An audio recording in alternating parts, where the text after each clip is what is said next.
நோய் கிருமி எந்த வகையில பரவுது அப்படின்றதுக்கு ஒரு சிறந்த எடுத்துக்காட்டு நீங்க வாங்கிட்டு போற பார்சல் பேக்கிங்ல தான் இருக்கு எல்லாமே. ஒரு உணவுப் பொருளா இருக்கட்டும், இல்ல ஒரு ஜூஸ், கரும்பு ஜூஸ், இல்ல வேற ஏதாவது ஒரு ஐட்டங்கள் வாங்கிட்டு போறீங்க அப்படின்னாலோ, இல்ல ஒரு மிக்சர், காராச்சேவு இந்த மாதிரியான பொருட்கள் வாங்குறதா இருந்தாலும் அதை கட்டும் போது நீங்க கவனிங்க.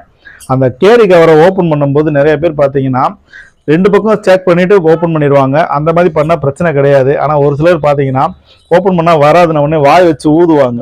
இந்த வாய் வச்சு ஊதுறது, விரலை உள்ளே விட்டு அகட்டி விடுறது, இந்த மாதிரியான செயல்கள் செஞ்சாங்கன்னா தயவு செய்து அந்த மாதிரி பொருட்களை அந்த பேக்கிங்கில் வாங்காதீங்க. ஏன்னா அவங்க கையில் இருக்க கிருமிகள் அவங்க ஊதும் போது அவங்க வாயிலிருந்து வர காற்றுல, எச்சில் இந்த மாதிரி விஷயங்கள்ல இருக்க கிருமிகள் வந்து உணவுப் பொருள் நீங்கள் உள்ளே போடுறீங்க பார்த்தீங்களா, அதில் பரவும். ஒன்று. ரெண்டாவது, நீங்கள் வாங்குற கேரி கவரில் சூடான சாம்பார் இல்லை சூடான பொரியல் இந்த மாதிரி வாங்கிட்டு போறீங்கன்னா அதில் இருக்க எத்தலின் கண்டிப்பான முறையில் கேன்சரை உருவாக்கும்.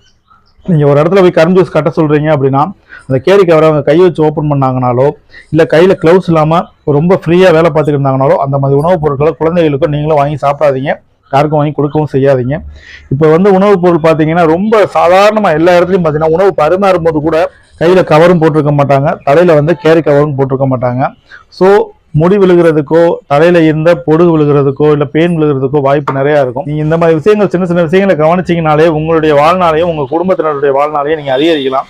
நிறைய பேர் என்ன பண்ணுறோம், ஸோ அந்த டைமிங்கில் நம்மளுக்கு வேணுன்றது நடந்தால் போதும்னு சொல்லிட்டு அவசரமாக கேரி கவரில் எல்லா உணவுப் பொருளையும் வாங்கிட்டு போய் நம்ம சாப்பிட்டுட்டு படுத்துறோம். நம்மளுடைய அவசரத்துக்கு நம்ம ஓடும்போது உணவுப் பொருளை கவனிக்கிறதே கிடையாது. உணவுப் பொருளை எதில் கட்டி கொடுத்தாலும் அவங்க எப்படி பேக்கிங் பண்ணாலும் நம்ம வாங்கிட்டு போய்கிட்டே இருக்கோம்.